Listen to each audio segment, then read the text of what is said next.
Tungkol sa katamaran.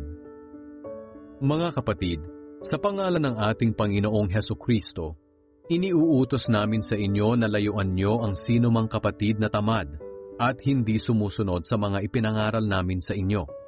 Sapagkat alam naman ninyo na dapat nyo kaming tularan, dahil hindi kami naging tamad noong nariyan pa kami. Hindi kami tumanggap ng pagkain mula sa inyo nang hindi namin binayaran. Sa halip nagtrabaho kami araw at gabi para hindi kami maging pabigat kanino man sa inyo.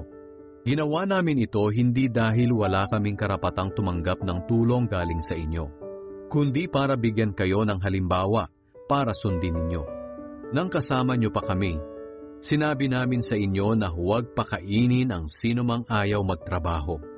Binabanggit namin ito dahil nabalitaan namin na ang ilan sa inyo ay tamad, ayaw magtrabaho, at walang ginagawa kundi makialam sa buhay ng iba. Kaya sa pangalan ng Panginoong Hesukristo, mahigpit naming inuutusan ng mga taong ito na maghanap buhay at huwag makialam sa buhay ng iba. At sa inyo naman mga kapatid, huwag kayong magsawa sa paggawa ng mabuti. Kung mayroon mang ayaw sumunod sa mga sinabi namin sa sulat na ito, tandaan niyo kung sino siya at iwasan para mapahiya siya. Ngunit huwag niyo siyang ituring na kaaway, kundi paalalahanan siya bilang kapatid.